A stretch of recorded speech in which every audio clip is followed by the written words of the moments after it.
నమస్తే. పోలీసుల ప్రోత్సాహంతో పలకా బలపం చేపట్టిన ఊరు వాళ్ళు రాయడం చదవడం నేర్చుకుంటున్నారు. పొదుపు సంఘాలు పెట్టుకొని మహిళలైనా బాగుపడేది, మేం కూడా అంతకంటే బాగా పొదుపు చేస్తామని నిరూపిస్తున్నారు మరో గ్రామానికి చెందిన పురుష పుంగవులు. ఇంకో ఊర్లో తమ పిల్లలు పరీక్షలు నెగ్గడానికి కష్టమైనా సరే ఓ నిర్ణయం తీసుకున్నారు గ్రామస్తులు. ఇలాంటి కథనాల అనగనగా ఒక ఊర్లోకి స్వాగతం.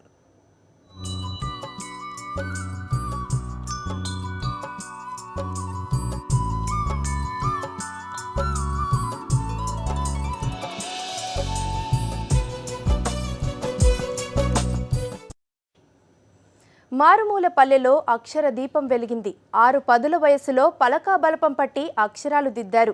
పేరు రాస్తేనే ప్రభుత్వ ఫలాలు అందుతాయనే కఠిన నిర్ణయాలతో వేలుముద్రలకు స్వస్తి పలికి సంతకాలు నేర్చుకున్నారు. రాత్రి బడితో అక్షర వెలుగులు నింపుకొని అజ్ఞాన చీకట్లను తొలగించుకున్నారు. పోలీసుల ప్రోత్సాహంతో సంపూర్ణ అక్షరాస్యత గ్రామంగా సర్దాపూర్ రికార్డులోకి ఎక్కింది.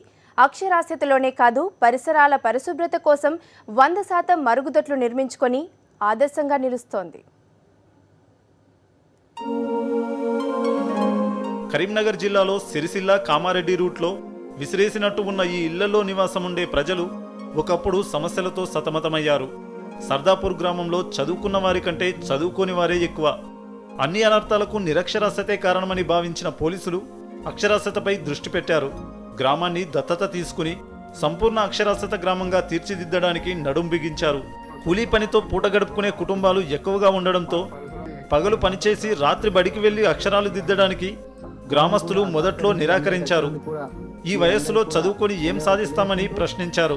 అలాంటి పరిస్థితిలో డీఎస్పీ దామర నర్సయ్య నేతృత్వంలో సాంస్కృతిక కార్యక్రమాలతో గ్రామీణ ప్రజలకు అర్థమయ్యేలా చదువు విలువ వివరించారు. కొండల్లో కోయిల పాటలు పాడాలి, పల్లెల్లో అక్షర దీపం వెలగాలి, పల్లెల్లో అక్షర దీపం వెలగాలి.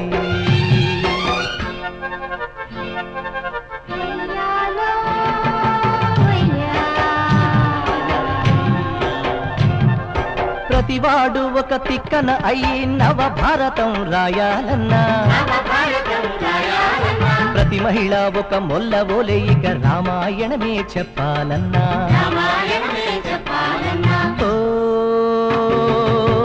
కొండల్లో కోయిల పాటలు పాడాలి, పల్లెల్లో అక్షర దీపం వెలగాలి, పల్లెల్లో అక్షర దీపం వెలగాలి. అక్కడ 156 మందికి నిరక్షరాస్యులుగా గుర్తించి వారికి 10 మంది వాలంటీర్స్ని ఏర్పాటు చేసి 26 జనవరి లోపు వాళ్ళని సంపూర్ణ అక్షరాస్యులుగా తీర్చిదిద్దాలి, వాళ్ళకి రాయడం చదవడం నేర్పాలి అని లక్ష్యంతో కృషి చేస్తే 26 జనవరి కంటే ముందే వాళ్ళు లక్ష్యాలను చేరుకున్నారు. వేలిముద్రలు మాని సంతకాలు చేస్తేనే అర్హులైన వారికి పింఛన్లు, రేషన్ సరుకులు, ఉపాధి హామీ కూలీ డబ్బులు చెల్లిస్తామని, లేకుంటే రద్దు చేస్తామని స్థానిక ప్రజాప్రతినిధులు కఠినమైన నిబంధనలు పెట్టారు. దీంతో చదువుకోవాలనే జిజ్ఞాస గ్రామస్తుల్లో కలిగింది. యువకులను, మహిళలను, విద్యావంతులను చేరదీసి చదువు రాని వారికి అక్షరాలు నేర్పించే బాధ్యతలు అప్పగించారు. మా ఊరు సర్పంచ్ గారు, ఎంపీటీసీ గారు, శ్రీలత, పోలీసు వారు, మళ్ళా ఆయన పేరు ఎస్పీ గారు, వీళ్ళందరూ మా సర్పంచ్ గారిని పిలిచి మీ ఊర్లో అందరు సంతకాలు పెట్టేటట్టు నేర్చుకోవాలి, ఏలు ముద్ర లేదు, బియ్యము ఎవి రావు, పింఛన్లు కానీ అని చెప్పిండు మా సర్పంచ్ గారికి. చెప్తే మా సర్పంచ్ గారు పోయి పోలీస్ స్టేషన్లో పోయి మాట్లాడి మా దగ్గరికి వచ్చిండు. మీరు అందరు నేర్చుకోవాలమ్మా, ఏలు ముద్దలు ఉండనే వద్దు, ఏదైనా ఇప్పుడు ఎడ్డి కాలం ఇంకా కూడా ఎడ్డి కాలంలో ఉంటారని మా సర్పంచ్ గారు చెప్పి పోలీసు వారు వచ్చిండ్రు, ఎస్పీ గారు వచ్చిండ్రు, ఎంపీటీసీ గారు వచ్చి మా ఇంట చుట్టూ తిరిగిండ్రు. వాళ్ళు తిరిగి మాకు చదువు నేర్పించారు. నేర్చుకున్నాం. వాళ్ళు 6 నెలల టైం పెడితే మేము 3 నెలలనే నేర్చుకున్నాం, కంప్లీట్ చేసినాం. మాకు ఇప్పుడు ఫోన్లు కూడా కలిపి చేసుకుంటాం. మా కొడుకులకు కానీ నంబర్లు గుర్తున్నాయి. బస్ నెంబర్ కూడా సర్దాపూర్ అని రాసినాం. ఈ కామారెడ్డి, ఇక్కడ మేము ఇక్కడ ఎక్కితే కామారెడ్డి అవ్వడు కదా, కామారెడ్డి అని కూడా నేర్చుకున్నాము. అవి బస్ నెంబర్లు నేర్చుకున్నాము. ఎస్పీ గారు, పోలీసు వారు అయితే మా గురించి మస్తు బాధపడ్డారు. వాళ్ళు ప్రతిరోజు రాత్రి 7 నుంచి 8 గంటల వరకు నిరక్షరాస్యులైన వయోజనులతో అక్షరాలు దిద్దించారు. కేవలం 90 రోజుల్లో గ్రామంలోని నిరక్షరాస్యులంతా అక్షరాస్యులుగా మారిపోయారు. మొదట కాస్త ఇబ్బంది అనిపించినా అక్షరాలు నేర్చుకున్న తర్వాత ఎంతో సంతోషంగా ఉన్నారు. పేరు రాస్తున్నాం, నా బిడ్డ పేరు రాస్తున్నా జయ అని, నా కొడుకు పేరు బాబు, బాబు అని రాస్తున్నా, చిన్న కొడుకు శంకరి, శంకరిది రాస్తున్నా, రుక్కవ అని రాసుకుంటున్నా. సార్ ఇప్పుడు చిన్నప్పుడు చదువుకోలే సారు, కానీ ఇప్పుడు మేము చదువుకున్నాం. మీ దయ వలన మాకు చదువు వస్తుంది. అందరు ఎవ్వరు లేరు, అందరు ఈజీగా పోయి సంతకాలు పెడుతురు. అప్పుడు మొన్న పలకలు పట్టుకొని అందరం రాసి చూపెట్టినాం సార్. ఇట్లా 3 నెలల్లో అందరం 4 రోజులకే పేరు వచ్చింది. ఇక ఇప్పుడు అన్ని రాస్తున్నాం. సర్దాపూర్ సంపూర్ణ అక్షరాస్యతలోనే కాదు, పరిసరాల పరిశుభ్రతలోనూ ఆదర్శంగా నిలుస్తోంది. 280 ఇళ్లు ఉండగా ప్రతి ఇంటికి నల్ల కనెక్షన్, మరుగుదొడ్లు ఉన్నాయి. గ్రామంలో ఇలాంటి చైతన్యం రావడానికి సర్పంచ్ అగ్గిరాములు చెప్పుకోదగ్గ కృషి చేశారు. మా గ్రామంలో ఇప్పుడు ప్రతి ఒక్కరు కూడా వేలిముద్రలు పెట్టకుండా ప్రతి ఒక్కరు కూడా మన సంతకాలు పెట్టడం, మరి ఒక రేషన్ షాప్కి పోతే డీలర్ కాడికి పోతే కూడా బియ్యం తీసుకోవడానికి ప్రతి ఒక్కరు కూడా సంతకం పెట్టడం, వారికి చదవడం, వాళ్ళ భార్య పేరు కానీ వాళ్ళకు భర్త పేరు కానీ వాళ్ళ కొన్ని లెక్కలు కానీ నేర్చుకోవడం జరుగుతుంది. మరి ఈ గ్రామాన్ని ఉదాహరణ తీసుకొని మన జిల్లాలో అయినా మన రాష్ట్రం కూడా ముందుకు పోయినట్టయితే చాలా బాగుంటుందని ఈ సందర్భంగా నేను తెలియజేస్తాను. గ్రామస్తులు చదువుకుంటే చట్టాలపై అవగాహన పెరుగుతుందని, తద్వారా నేరాలను నిరోధించవచ్చని గ్రహించి సర్దాపూర్ను దత్తత తీసుకున్న పోలీసులను అందరూ అభినందిస్తున్నారు. సంపూర్ణ అక్షరాస్యత గ్రామంగా తీర్చిదిద్దే ప్రయత్నం చేసి సక్సెస్ చేసినందుకు ప్రశంసిస్తున్నారు. ప్రతి ప్రాంతంలోనూ ఇలాగే పోలీసులు సామాజిక సమస్యల పరిష్కారంలో భాగం కావాలని కోరుతున్నారు. చదువు విలువ తెలుసుకున్న గ్రామస్తులు ఇప్పుడు తమ ఇంట్లోని ప్రతి పిల్లాడిని తప్పకుండా బడికి పంపుతున్నారు.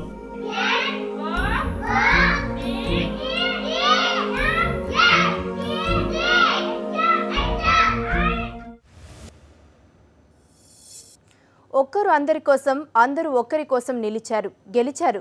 రుణాల కోసం బ్యాంకుల చుట్టూ తిరగడం, రికమెండేషన్ చేయండి అంటూ నాయకులను బతిమిలాడడం పక్కన పెట్టి తామే ఒక బ్యాంక్ లాంటి పొదుపు సంఘాన్ని పెట్టేసుకున్నారు. పొదుపుతో, రుణాలతో పిల్లల పెళ్లిళ్లు చేస్తున్నారు. చిరు వ్యాపారులతో పాటు వ్యవసాయ అభివృద్ధితో ముందడుగు వేస్తున్నారు. ఇదంతా మహిళా సంఘం పొదుపు కాదా అని అనుకుంటున్నారా? డ్వాక్రా మహిళల సక్సెస్ స్టోరీ అని భావిస్తున్నారా? చుక్కా చుక్కా కలిస్తేనే సముద్రం, ఒక్కొక్కరు కలిస్తేనే సంఘం, పైసా పైసా కూడేస్తేనే వందలు, వేలు, కోట్లు. నిజామాబాద్ జిల్లా కోటగిరి మండలం కల్లూరు వాసుల సరికొత్త వరవడి ఇది. బ్యాంకుల భరోసా లేకుండా, ప్రభుత్వ అధికారుల ఆసరా తీసుకోకుండా ఎవరికి వారు పొదుపును అలవర్చుకుని అద్భుత ఫలితాలు సాధిస్తున్నారు. గతంలో సన్న, చిన్నకారు రైతులు వ్యాపారుల నుంచి అధిక వడ్డీలకు రుణాలు తెచ్చుకుంటూ నష్టపోయేవారు. పెద్ద మొత్తంలో రుణం కావాల్సి వస్తే బ్యాంకుల చుట్టూ చెప్పులరిగేలా తిరిగేవారు. భూములు తాకట్టు పెట్టినా లోన్ దొరికేది కాదు. కానీ ఒక ఆలోచన వారి జీవితాలను మార్చేసింది.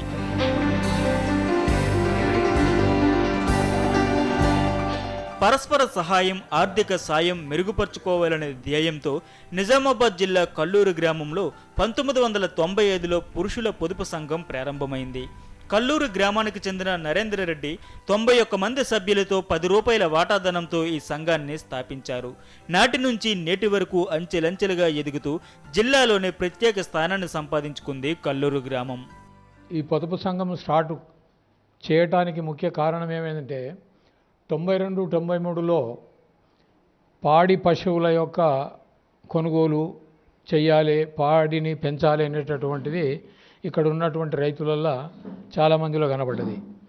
అయితే ఆ పాడి పశువుల అప్పు కొరకు బ్యాంకుల చుట్టూ మరి ఇక్కడ ఉన్నటువంటి సహకార సంఘం దగ్గర దరఖాస్తు చేసుకోవడం జరిగింది.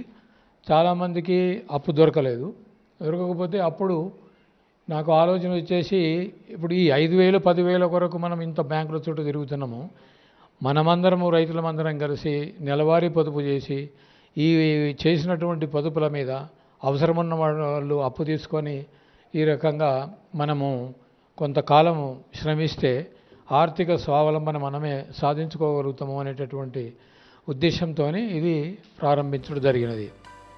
కల్లూరు పురుషుల సంఘంలో ప్రస్తుతం 325 మంది సభ్యులున్నారు. 2014 డిసెంబరు నాటికి పొదుపు ₹1 కోటి చేరుతుంది. ఫిక్స్డ్ డిపాజిట్లు ఉన్నాయి. వీటిపై 9% వడ్డీ లభిస్తోంది.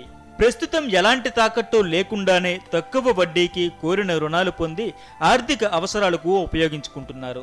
9 మంది కమిటీ సభ్యులు, ఒక అధ్యక్షుడు కలిసి సంఘ వ్యవహారాలన్నీ చూసుకుంటున్నారు.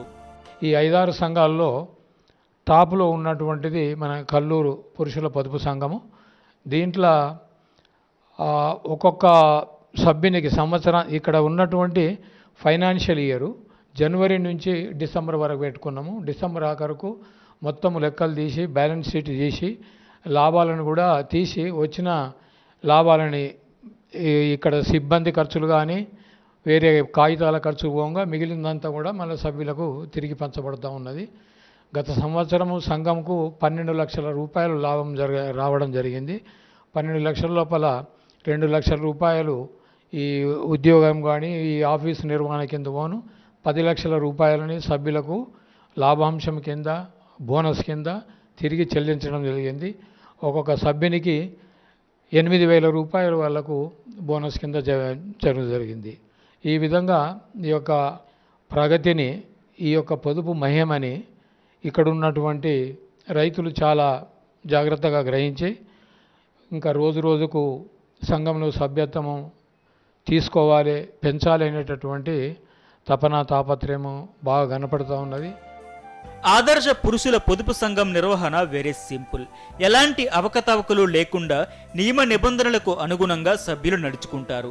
తాము పొదుపు చేసుకున్న సొమ్మును సభ్యులకు రుణాలుగా ఇస్తూ లాభాలు పొందుతూ కుటుంబ ఆర్థిక అవసరాలు తీర్చుకుంటున్నారు.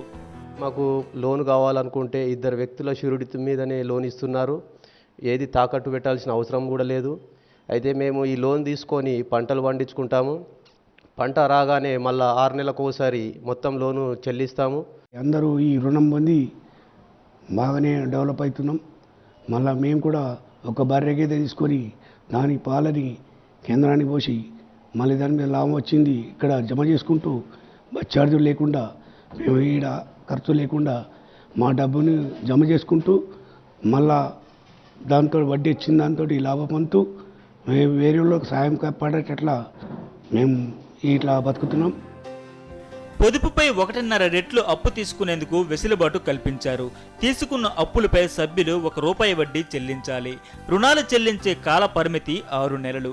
గడువు దాటితే ₹1.5 వడ్డీ చెల్లించాల్సి ఉంటుంది. సభ్యుడు తీసుకున్న రుణం 6 నెలల్లో ఖచ్చితంగా చెల్లిస్తే మళ్లీ 2 రోజుల్లో కొత్త రుణం మంజూరవుతుంది. ఇలా అనేక మంది తమ కూతుళ్ల పెళ్లిళ్లకు సైతం రుణం తీసుకుని టెన్షన్ లేకుండా శుభకార్యాలు జరిపించుకున్నారు. వడ్డీ కూడా తక్కువ కావడంతో ఆందోళన చెందే ప్రసక్తే లేదంటున్నారు కల్లూరు వాసులు. పొదుపు మరి 80,000 జమ ఉన్నాయి. తర్వాత నేను ముందు బర్రె లోన్ తీసుకున్నాము. బర్రె లోన్ తీసుకొని బర్రెతో డెవలప్ అయ్యి నేను పిల్లల మ్యారేజ్ కూడా చేయదలుచుకున్నాను. మళ్ళీ కట్టి మళ్ళీ తీసుకున్నాను లోను. ఇప్పటి వరకు 3 బర్రెలు మెయింటైన్ చేసుకుంటున్నాము. దానివల్ల మేము బాగా బెనిఫిట్ పొందినాము సంఘం నుండి. ఇంకా అభివృద్ధి చెందాలనుకుంటున్నాను అంటే ఇంకా పొదుపు మళ్ళీ ఏమి చేసి ఇంకా మళ్ళీ తీసుకుందాం అనుకుంటున్నాం బర్రెని. ఇంకా నా కుటుంబం కూడా ఆరోగ్యంగా బతకగలుగుతున్నాము, సంతోషంగా బతకగలుగుతున్నాము. మా పిల్లలు కూడా బాగానే చదివించగలుగుతున్నాము. మా అబ్బాయి కూడా బయోకెమిస్ట్రీ చేశాడు దీనివల్ల ఆధారపడి. ప్రతి ఒక్క కుటుంబానికి ఎంతో మేలు జరుగుతుంది సంఘం నుంచి. ఇలాంటి సంఘం ఏర్పాటు చేయటం వల్ల ఎంతో పేదరిక నిర్మూలన కానీ ప్రతి సంవత్సరం ప్రతి నెల పొదుపులు వాళ్ళకు పొదుపు అనేది ఏంది అనేది గౌరవనీయులు నరేందర్ రెడ్డి గారు వాళ్ళకు తెలియజేస్తూ ఏర్పాటు చేయడం జరిగింది. ఇలాంటి పొదుపు చేయడం వల్ల ఎన్నో బీద కుటుంబాలు ఈరోజు మంచి ఆర్థిక స్తోమత కలిగి ఉన్నాయి. పురుషుల పొదుపు సంఘంతో కల్లూరులో పరిస్థితులు మారిపోయాయి. పురుషుల్లో పొదుపు అలవడింది. తామంతా ఒక సంఘం అనే ఐకమత్యం ఏర్పడింది. పరస్పర రాగద్వేషాలు కనిపించడం లేదు. అంతా ఒక మాటతో ఒక బాటతో కదులుతున్నారు. ఆర్థిక సమస్యలు తొలగిపోయి స్నేహపూర్వక వాతావరణంతో కల్లూరు పల్లె పచ్చగా కలకలలాడుతోంది. ప్రజలు కష్టాల కడలి దాటేందుకు పురుషుల పొదుపు సంఘం ఓ నావలా పనిచేస్తోంది. నేను ఆదర్శ పొదుపు సంఘం పురుషుల పొదుపు సంఘంలో కార్యదర్శిగా పనిచేస్తున్నాను. తర్వాత ఇక్కడ నేను కూడా ఒక సభ్యున్నే. స్టార్టింగ్ 1990లో ఈ సంఘాన్ని స్థాపించబడింది. అప్పుడు స్టార్టింగ్లో ₹50 పొదుపు ఉండే, ఇప్పుడు ₹150 పొదుపు చేస్తూ 80,000 రూపాయలు పొదుపులు ఉన్నాయి. రూపాయి వడ్డీకి సభ్యులకు అప్పు ఇస్తున్నారు. తర్వాత సభ్యులంతా సక్రమంగా ప్రతి నెల పొదుపు వడ్డీ చెల్లిస్తున్నారు. సంవత్సరం మొత్తం 100% అవుతుంది. చుట్టుపక్కల ప్రాంతాల మహిళలు, మహిళా ప్రజా ప్రతినిధులు, జిల్లాలోని డ్వాక్రా పొదుపు సంఘాల మహిళలు అంతా ఈ గ్రామాన్ని సందర్శించారు.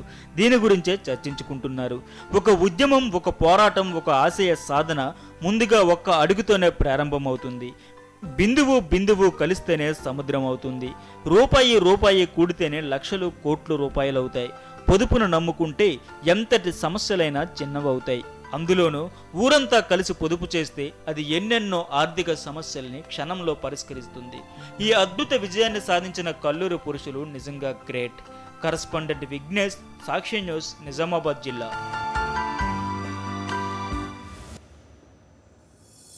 అనగనగా ఒక ఊరు కార్యక్రమంలో షార్ట్ బ్రేక్ తీసుకుందాం.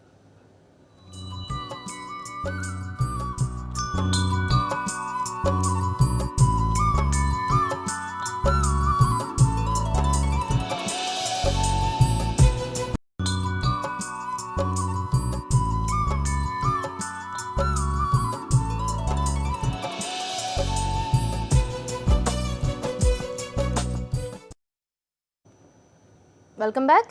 ప్రతి స్టూడెంట్ జీవితంలో 10th క్లాస్ టర్నింగ్ పాయింట్, ఒక మైలురాయి లాంటిది. 10వ తరగతి తర్వాత ఎన్నెన్నో పరీక్షలుంటాయి. అవన్నీ ఒకెత్తైతే 10th క్లాస్ ఒకెత్తనవచ్చు. చదువు మొదలైన తర్వాత మొట్టమొదటిసారిగా విద్యార్థి ఎదుర్కొనే పెద్ద పరీక్షలు కాబట్టే వీటికి అంతటి ప్రాధాన్యత. స్కూల్ దశ నుంచి కళాశాల దశలోకి అడుగుపెట్టబోయే విద్యార్థి తన 10వ తరగతి పరీక్షల్లో మంచి మార్కులు సంపాదించుకోవడానికి ఎన్నో విధాలా కృషి చేయాలి. అందుకోసం ఆ ఊరి విద్యార్థులతో పాటు హెడ్ మాస్టర్, గ్రామస్తులు తీసుకున్న నిర్ణయం అందరికీ ఆదర్శం. క్రికెట్, అందులోనూ ప్రపంచ కప్. ఊరు వాడ అవే ముచ్చట్లు. మ్యాచ్ ప్రారంభం కాకముందే టీవీ సెట్ల ముందు ఫిక్స్ అయిపోతున్నారు. ఇండియా టీం ఆడకపోయినా సరే మ్యాచ్లు ఎంజాయ్ చేస్తున్నారు. మన టీం ఆడితే ఆ రోజు సందడి మరీ ఎక్కువ.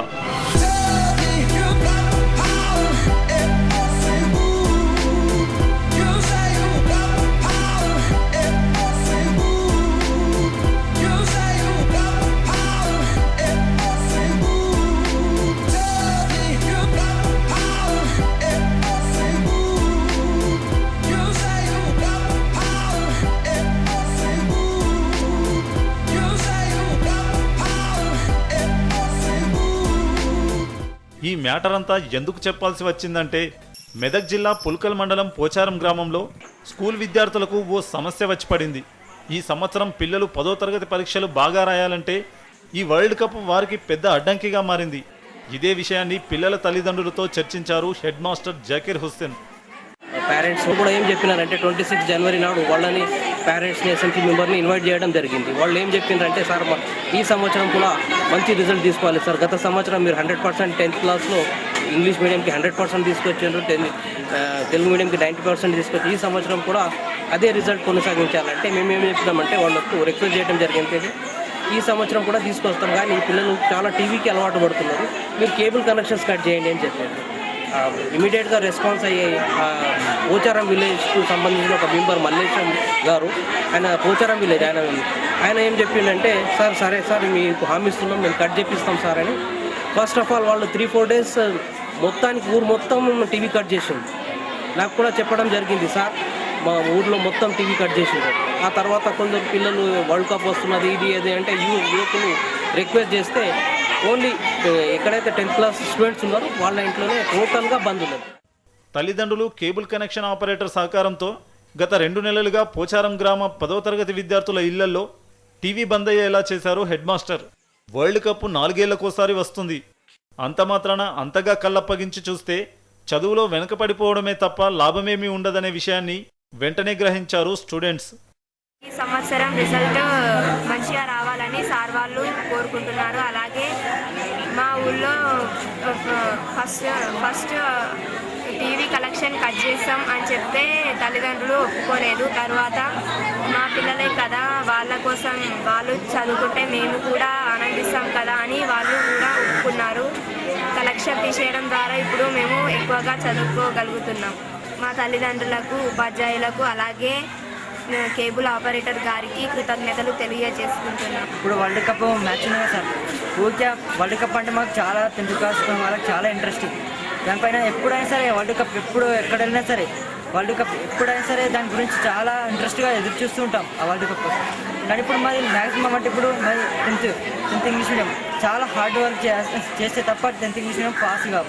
దాంతో వరల్డ్ కప్ మ్యాచ్ చూడడం కూడా బంద్ చేయాలనుకొని 10th మంచి మార్క్స్ సాధించాలని మా పేరెంట్స్తో మాట్లాడి టీచర్స్ కూడా ఇందులో ఇన్వాల్వ్ అయ్యి మా కేబుల్ కలెక్షన్ వాళ్ళతో కూడా మాట్లాడి కలెక్షన్ తీసేశారు. కేబుల్ ఆపరేటర్ వాళ్ళు ప్రతి ఒక్కరు మాకు సహకరించారు. కేబుల్ కలెక్షన్స్ తీసేయడం వల్ల మేము ప్రతిరోజు రోజు ఒక 2 hours చదువుకునే వాళ్ళం. కానీ ఇప్పుడు స్కూల్ నుంచి ఇంటికి వెళ్ళినప్పటి నుండి టైం దొరికినప్పుడల్లా బాగానే చదువుతున్నాం. మంచి రిజల్ట్స్ వస్తాయి అని సార్ వాళ్ళు కూడా అనుకుంటున్నారు. హెడ్ మాస్టర్ తీసుకున్న ప్రత్యేక చొరవతో ఇప్పుడు ప్రతి విద్యార్థి అదనంగా మరింత సమయాన్ని చదువు కోసం కేటాయిస్తున్నారు. 10వ తరగతి పరీక్షల్లో చక్కటి ప్రతిభ చూపాలని, స్కూల్ 100% ఫలితం సాధించాలని 2 నెలల ముందే పోచారం గ్రామ విద్యార్థులు, హెడ్ మాస్టర్, తల్లిదండ్రులు తీసుకున్న ఈ నిర్ణయం ప్రశంసనీయం. పిల్లలు ఉండడం వలన వాళ్ళ ఎడ్యుకేషన్ ఖరాబ్ అవుతుందని చెప్పేసి వాళ్ళు మంచిగా చదువుకోవడానికి అని చెప్పేసి కేబుల్ ఆపరేటర్ను సంప్రదించడం జరగడం వలన ఆయనకు మేము అడిగిన వెంటనే మేము కలెక్షన్ తీసేయాలి పిల్లల చదువు గురించి అని చెప్పేసి అడగడం వలన ఆయన మాకు స్పందించి ఎంబడే 18 మంది పిల్లలై కలెక్షన్ తీసేయడం జరిగింది. ఇది 2 నెలల క్రితమే తీయడం జరిగింది. కాబట్టి మా స్కూల్లో 100% రిజల్ట్ సాధించడం కోసం ఈ ప్రయత్నం చేసాం. క్రికెట్ వరల్డ్ కప్ ప్రభావం తమ పిల్లల మీద పడకుండా కేబుల్ కనెక్షన్ కట్ చేయాలని పోచారం గ్రామస్తులు చేసిన ఈ ఆలోచన నిజంగా ఆదర్శనీయం. కీలక సమయంలో కీలక నిర్ణయం తీసుకున్న గ్రామస్తులు, హెడ్ మాస్టర్, సహకరించిన కేబుల్ ఆపరేటర్ అభినందనీయులు. సాక్షి న్యూస్, మెదక్ జిల్లా. ఎలా వచ్చిందో ఎప్పుడొచ్చిందో కానీ ఆ ఊరిలో మాత్రమే అలా చేస్తారు. ఊరంతా ఒకదారైతే ఉలిపి కట్టది మరోదారంటారు. దేశమంతా ఒక పద్ధతిలో ఉంటే ఆ గ్రామ హోలీ సంబరాల్లో మాత్రం డిఫరెంట్ క్లైమాక్స్ తప్పనిసరి. పోలీసులు వద్దంటున్నా, పర్మిషన్ ఇవ్వకపోయినా డోంట్ కేర్ అంటారు. రంగుల కేలి రోజు ఒక్కసారిగా మ్యాటర్ సీరియస్ అయిపోయేలా వ్యవహరిస్తారు.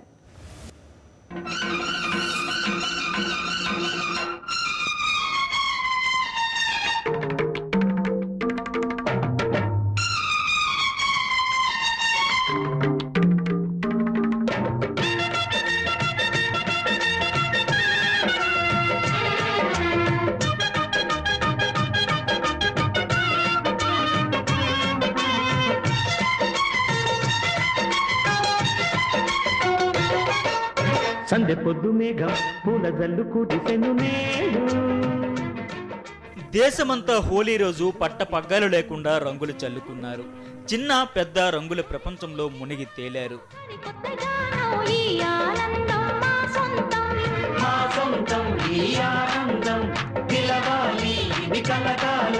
సందె పొద్దు మేఘం పూల జల్లు కూటిసెను నేడు. చల్లనైన మనసులు ఆడి పాడుతున్నవి చూడు. సినిమాల్లోనూ రంగుల హరివిలులకు కొదువలేదు. సబ్జెక్టులో ఇమిడితే చాలు రంగుల ప్రపంచాన్ని ఆవిష్కరించడానికి దర్శకులు ఉత్సాహం చూపుతుంటారు. రంగు రబ్బ రబ్బ అంటుంది రంగు పరుసు,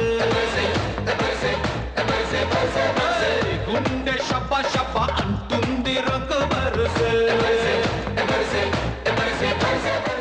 ఈ హడావిడి నుంచి పక్కకు జరిగి కాసేపు నిజామాబాద్ జిల్లాలోని హున్సా గ్రామానికి వెళదాం. ఈ ఊళ్ళో కూడా ఉదయం నుంచి మధ్యాహ్నం వరకు హోలీ వేడుకలు ఓ రేంజ్లో జరిగాయి. రంగులవి బాగా చల్లుకున్న తర్వాత ఇక అసలు కార్యక్రమం మొదలు పెట్టడానికి ముందు కాసేపు కుస్తీ పోటీలు నిర్వహించారు. ఎవరి బలాన్ని బట్టి వారు బల ప్రదర్శన చేశారు.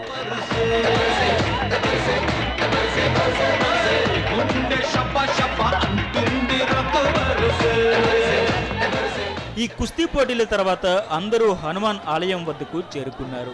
దండోరా వేసి అసలు కార్యక్రమం మొదలవుతుందంటూ చాటారు. అంతవరకు అన్నదమ్ముల్లో ఆప్యాయంగా మెలిగిన గ్రామస్తులు 2 వర్గాలుగా విడిపోయారు. 2 వర్గాల మధ్య గొడవ మొదలైంది.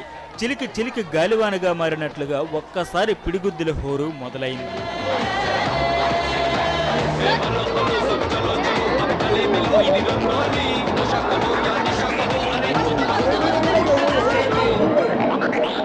అయితే అక్కడ ఇప్పుడు మానేసి ఖాళీ మన తెలంగాణ లోపల ఫస్ట్, ఈ స్టేట్ లోపల ఫస్ట్ విలేజ్ హున్సా.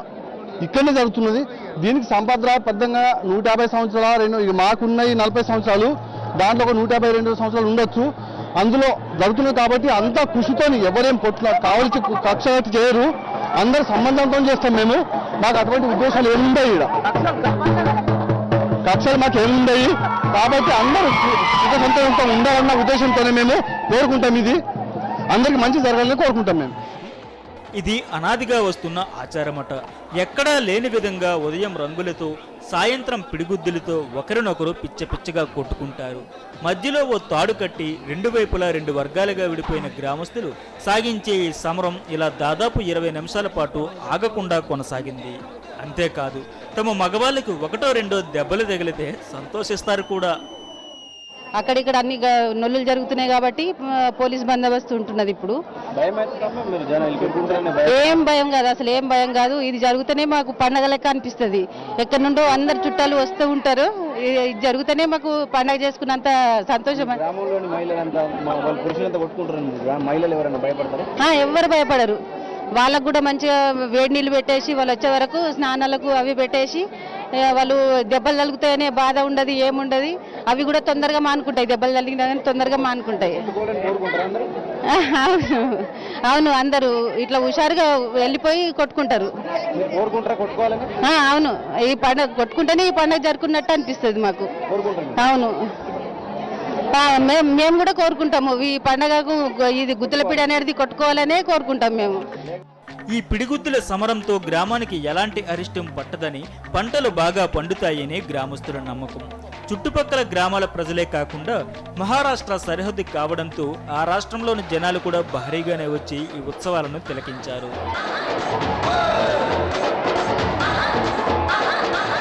ఈ తన్నులాట గురించి పోలీసులకు కూడా తెలుసు. ఆధునిక యుగంలో కూడా ఈ మూఢనమ్మకం ఏంటి, దెబ్బలు తగలరాని చోట తగిలితే చచ్చిపోయే ప్రమాదం కూడా ఉందంటూ పోలీసులు ఎంత చెప్పినా హున్సా గ్రామస్తులు వినరు. వాళ్ళు ఎలాగో వినరని పోలీసులు కూడా ఎలాంటి అవాంఛనీయ సంఘటనలకు తావు లేకుండా కాపలా కాసేసి ఈ సమరం కొనసాగినంతసేపు చూసి చూడనట్టు ఉంటారు. ఈ తరతరాల ఆచార పిడిగుద్దుల పోరాటంలో గాయాలు కావడం సర్వసాధారణమే. అయినా వీరికి కాస్తంత కూడా ఆందోళన ఉండదు. కామదహనం వద్ద ఉన్న విభూది రాసుకుంటారు. దీంతో గాయాల తీవ్రత ఉండదని గ్రామస్తుల నమ్మకం. ఉదయం రంగుల హోళీ, సాయంత్రం పిడిగుద్దుల పోరాటం. ఇలా చేస్తే గ్రామం పచ్చగా కలకలలాడుతుందని నమ్ముతున్నారు గ్రామస్తులు.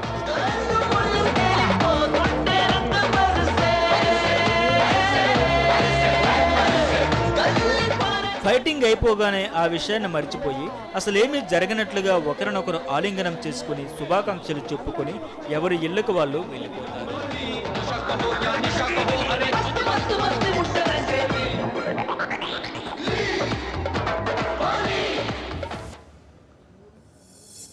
హాని కలిగించే మూఢనమ్మకాల్ని పక్కన పెట్టి అన్ని విధాలా మన గ్రామాలు ఎదగాలి. ఐకమత్యంతో ఒకరికొకరు సహకరించుకుంటూ అభివృద్ధి బాట పట్టాలి. ఆర్థికంగా ఎదిగి పచ్చదనంతో శోభిల్లాలని ఆకాంక్షిస్తూ ఇది వాల్టి అనగనగా ఒక ఊరు. Stay tuned.